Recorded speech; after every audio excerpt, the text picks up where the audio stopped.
Otep, cher Kamit, aujourd'hui je vais répondre à vos questions.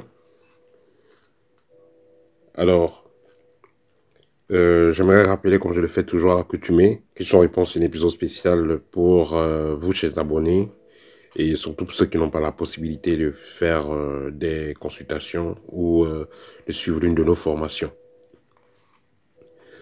Alors, pour que je puisse répondre à vos questions, soyez donc précis et concis.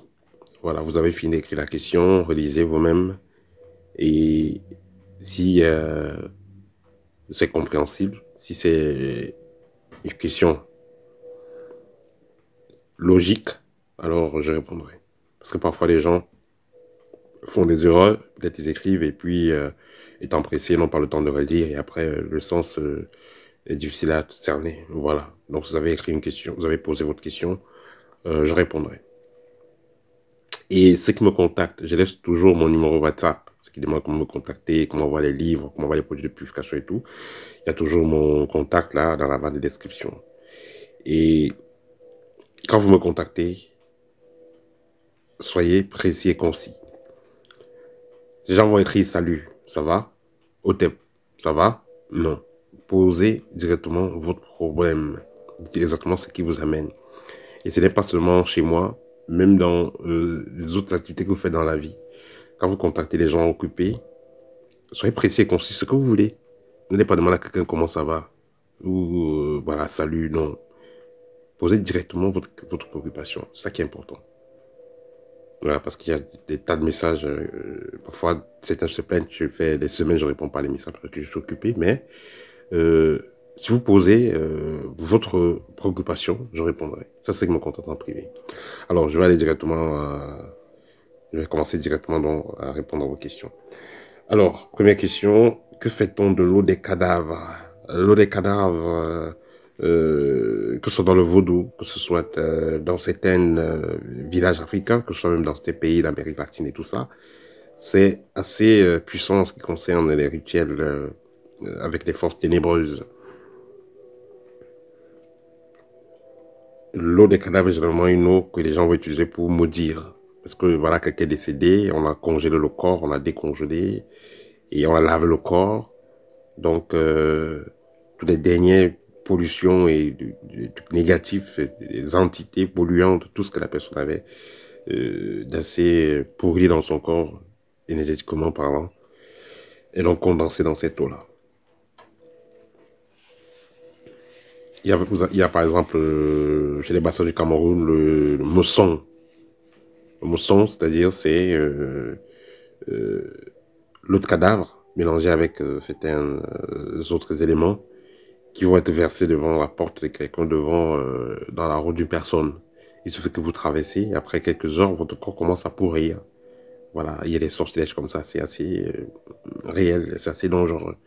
Donc l'eau des cadavres, c'est assez nocif comme outil magique. Et voilà.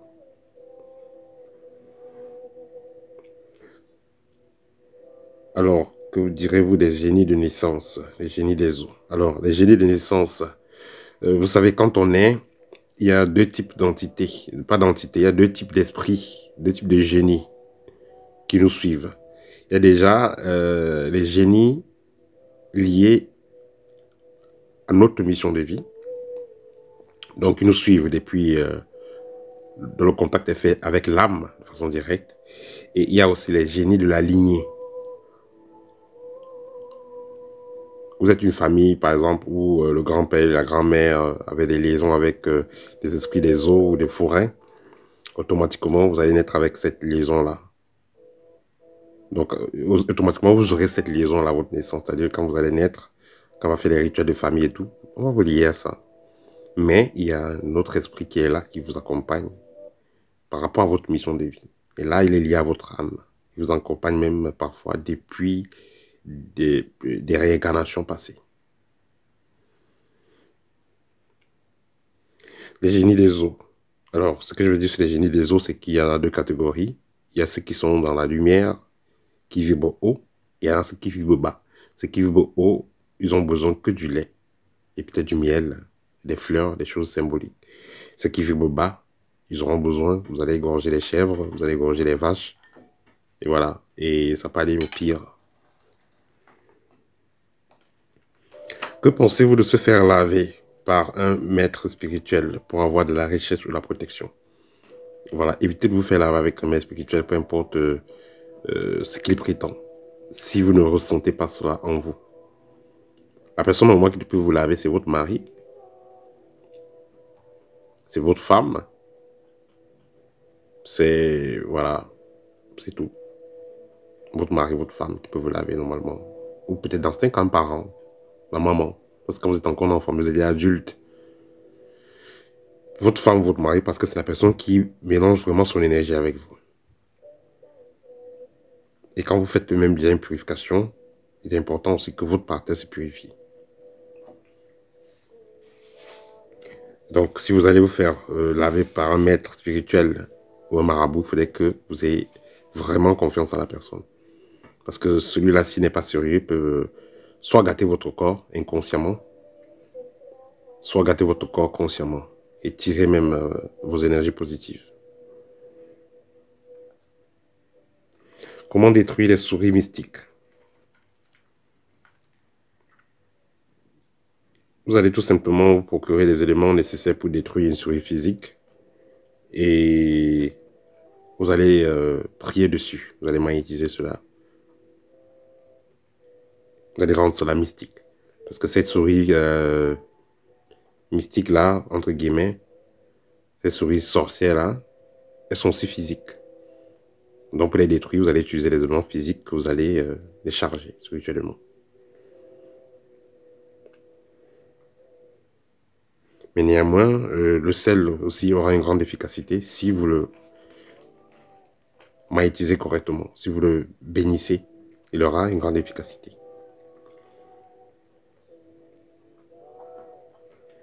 Comment résoudre le problème de mauvais rêves?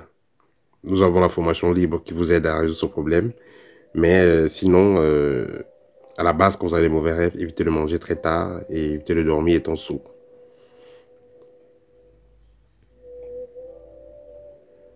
Que pensez-vous du mantra Wu? C'est You, voilà, c'est You, que les membres des Kankars ont l'habitude de prononcer. Ça, c'est le New Age. Peu importe ce qu'on va vous dire dessus. Ça va vous connecter à un certain égrégore. Et dans ce cas, vous pouvez avoir des effets positifs, mais rien n'est donné pour rien. Voilà. Quand vous entrez dans un égrégore, il est préparé pour vous apporter certains résultats, mais il est préparé aussi pour tirer certaines choses. Avez-vous des potions magiques pour ouvrir le troisième œil? Il y a des méthodes pour les voitures du troisième œil. Il y a des potions magiques dans les villages. Pour le moment, nous n'en avons pas en vente. Moi, je conseille toujours ceux qui ouvrent le troisième œil, faites-le de façon crescendo. Donc, suivez une formation dans laquelle vous allez développer toutes vos capacités, y compris le troisième œil. Si vous focalisez uniquement sur le troisième œil, vous allez devoir gérer des informations que votre corps ou vos corps subtils ne sont pas prêts à gérer. Et ça va vous troubler.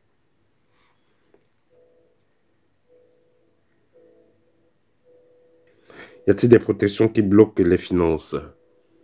Oui. Vous allez voir dans certains villages, il y a des gens qui ont fait des protections avec des tortues, avec des animaux compliqués, des trucs bizarres. Déjà, même pour les donner le travail, c'est impossible qu'on les donne un bon boulot quelque part. Parce qu'ils ont comme une odeur. Et ça, c'est surtout ceux qui font les blindages avec les esprits des morts. On va faire le blindage avec un esprit de mort, peut-être l'esprit d'un fou, l'esprit de quelqu'un, on ne sait pas de trop quoi. Quel type de personne. Vous êtes lié à la vibration de la personne. Donc, on ne peut plus vous chercher pour vous faire du mal. On dit le sang est amer. C'est vrai. On ne peut plus vous chercher pour vous faire du mal, mais également, on ne peut plus vous confier ces choses parce que c'est un, pour avoir certains postes et tout, pour avoir certains types de change, il faut rayonner. Vous ne faites pas rayonner si on vous a fermé dans la boîte, on vous a mis dans le cadenas pour qu'on ne vous attaque pas spirituellement, on vous a mis dans une boîte. On vous a fermé dans une corne de je ne sais pas trop quoi, pour que vous ne soyez pas visible par le sorcier, mais vous serez aussi visible par le rayonnement. Donc, ne faites pas n'importe quelle protection, n'importe comment. Traverser son mari pendant le sexe, est-ce que c'est dangereux? Non, il n'y a pas de problème à cela. Vous êtes en vibration haute, il n'y a pas de problème. Vous pouvez vous traverser pendant le sexe, il n'y a pas de problème. Ce qui est mauvais, c'est que juste la femme est l'homme est en train de dormir, la femme le traverse, surtout qu'elle est en train de saigner, tout ça. Là, c'est pas bon.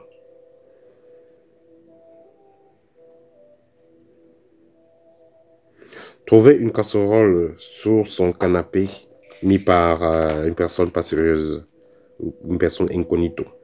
Euh, Effectivement, ce ne sera pas quelque chose de positif parce que mettre la marmite ou une casserole en bas de votre lit ou votre canapé pour avoir l'objectif d'absorber vos énergies positives, votre rayonnement. Voilà, qu'est-ce que vous faites de cela? Vous allez prendre cela et renverser déjà cela et dire que tout ce qu'on vous a volé, que ça, que vous soyez restitué. Et ensuite, vous allez prendre des clous, mettre à l'intérieur, voilà, et allumer du feu dessus. Que si la personne voulait prendre vos énergies positives, voilà ce que vous lui donnez, qu'elle prenne des clous et du feu. Et après, vous allez jeter cela, tout simplement.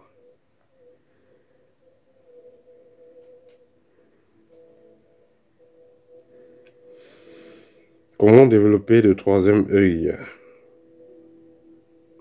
Voilà, nous avons une formation, le développement des capacités extrasensorielles, vous pouvez nous contacter là-dessus. Mais sinon, à la base, déjà, essayez de manger bio, faites du sport, faites des méditations. Acheter un pentacle, est-ce que ça peut être dangereux? Oui, ça peut être dangereux parce que vous ne savez pas ce qu'on a mis dedans. Mieux vous fabriquez vous-même votre propre pentacle. Vous ne savez pas ce qu'on a mis dedans. Même si on a dit que ça donne la chance, ça donne le bonheur. Mais qu'est-ce que ça prend en retour? Rêvez de jeter un sachet d'ordures. Ça pourrait être le fait qu'on vous demande de vous purifier. Voilà, il faut voir tout le contexte du rêve. Physiquement, vous avez un serpent qui est venu laisser ses écailles devant votre porte. Voilà, ça, cela renvoie également au changement. Cela renvoie au changement qui est imminent dans votre vie.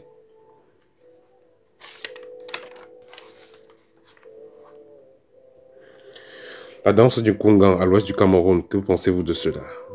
Bon, la danse du Kungan, c'est une danse qui se fait étant masquée. Les gens vont porter des masques avec des cheveux humains.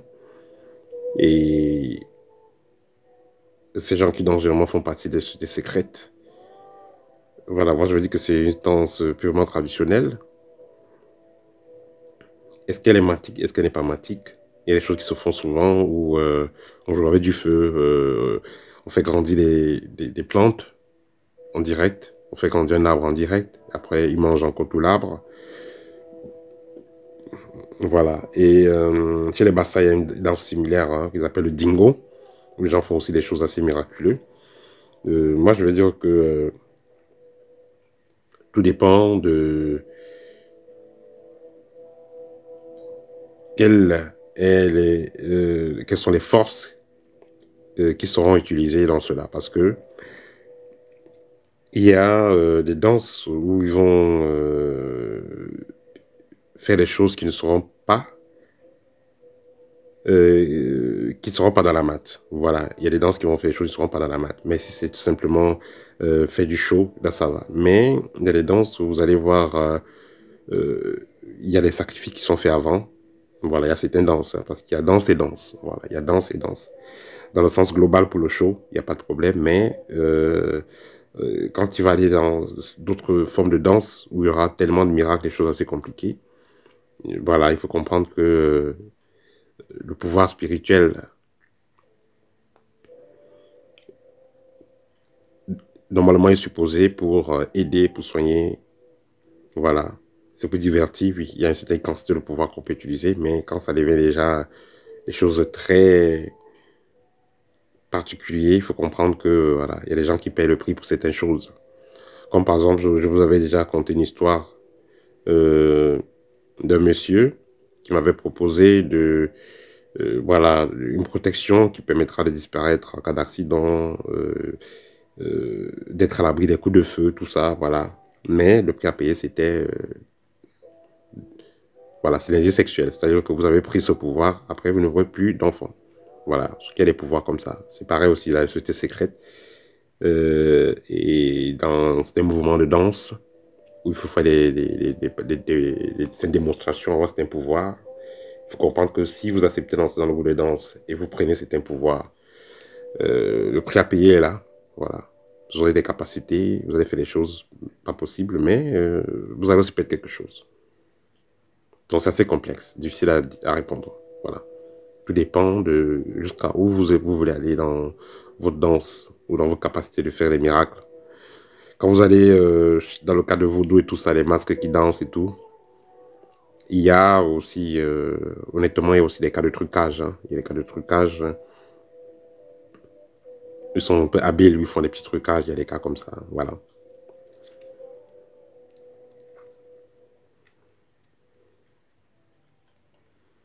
Quel est l'impact d'amener le défunt au cimetière ou à la crémation?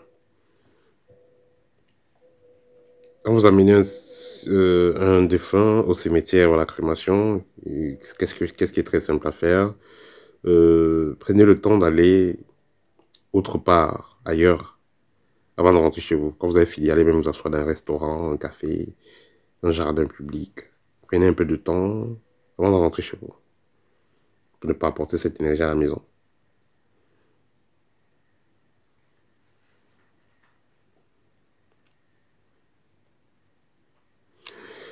Quelle est la différence entre un sorcier qui a des pouvoirs spirituels, une personne qui a des dons spirituels et un membre de votre école? Alors, je veux dire tout simplement que ce que vous avez acquis, euh, les capacités que vous avez développées, autant pour moi, sont souvent plus importantes que les capacités innées.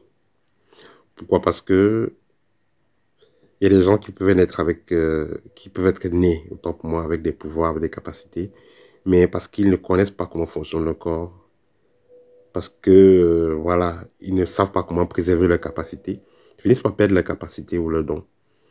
Tandis que ceux qui, entre guillemets, ne sont pas nés avec des capacités, mais qui ont travaillé sur eux, éveillent ces capacités-là et peuvent être plus efficaces que ceux qui sont dans les capacités.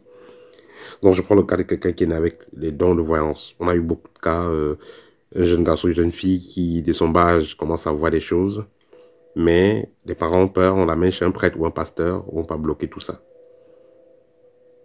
Ou même, vous avez cela, vous ne savez pas prendre contrôle de cela, et puis on vous vole ça. Vous couchez avec quelqu'un et tout, on vole vos capacités. Alors que celui qui est passé par l'école, il a appris déjà qui il est, qu'est-ce qu'il a comme capacité, comment les activer, comment les préserver. Donc, être membre de l'école sera la meilleure des choses. Comment se protéger du vampirisme énergétique? Augmenter sa vibration, tout simplement. Comment s'alimenter dans un monde dominé par l'industrialisation au niveau alimentaire?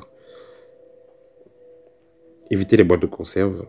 Voilà. Et la tête froide quand vous faites vos choix au niveau de l'alimentation. N'achetez pas les choses pour suivre les autres. Quand vous allez faire les achats, moi je préfère bien les marchés de rue. Voilà, les marchés de rue, je préfère ça que les grands magasins. À part si je vais acheter du riz ou de l'huile que j'achète dans les grands magasins. Mais si je vais acheter des pommes, je vais acheter des légumes, des fruits, je préfère le marché de rue. Voilà, parce que là, c'est les paysans qui vendent leurs produits. Et généralement, ils ont moins, c'est moins truqué, il y a moins d'engrais là que ce que vous allez trouver dans les grands magasins. Rêvez de voir un président qui vous donne de l'argent, une grosse liasse. Ça veut dire que les génies de la richesse sont en train de frapper à votre porte.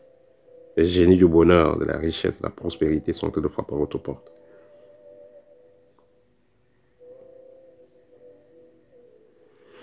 Comment mener une vie spirituelle, matique, en comptant sur soi-même, malgré la présence des loges et tout ça? C'est pourquoi on a mis sur pied l'école. C'est pas parce qu'il y a les loges que vous devez avoir peur. Il y a les loges, laissez les loges faire ce qu'elles ont à faire. Et vous faites aussi ce que vous avez à faire.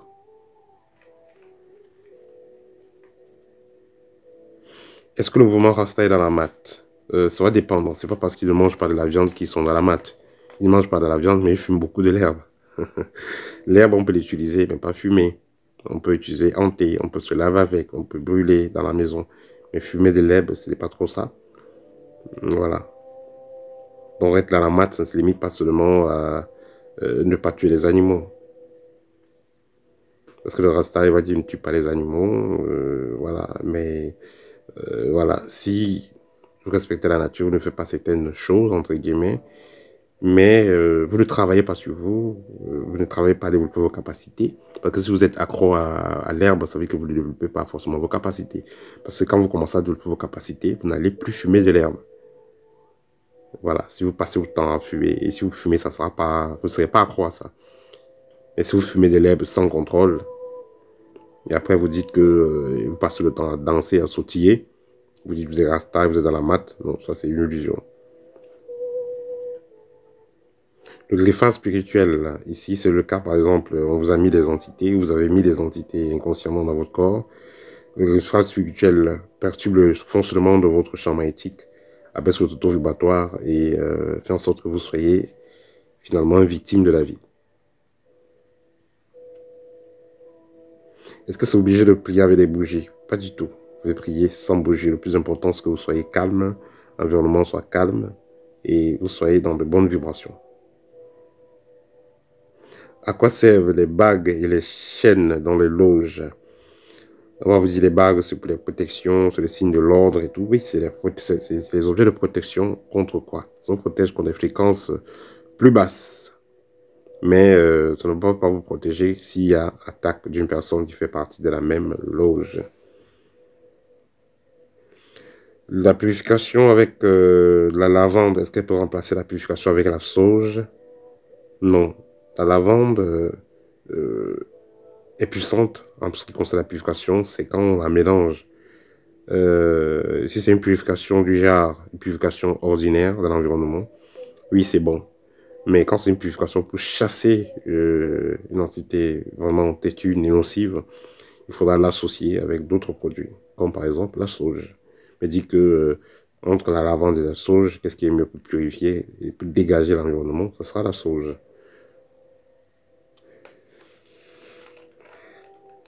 Comment avoir vos livres? Contactez-moi par WhatsApp ou Telegram, je vous dirai comment procéder. Voilà, j'ai eu un lien disant que Otep n'est pas un bon mot, voilà, parce que les gens l'utilisaient dans des rituels sombres à l'époque. Donc je vais vous dire, même le mot Amen, vous allez utiliser. Les gens l'utilisent dans les messes noires, par exemple. Voilà, le plus important, c'est la connotation que vous avez.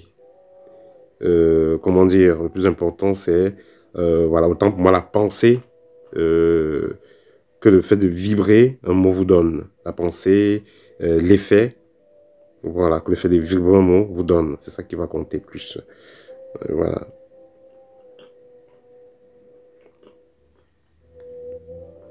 Quel est le dieu des Kamites? Les Kamites n'ont pas de dieu en tant que tel, comme on va dire chez le catholique, chez le musulman, non. Je l'ai dit toujours, le Kamite n'est pas un rêveur, il n'est pas là pour adorer ce qui n'existe pas. Le Kamite, pour le Kamite, la chose la plus importante, c'est quoi?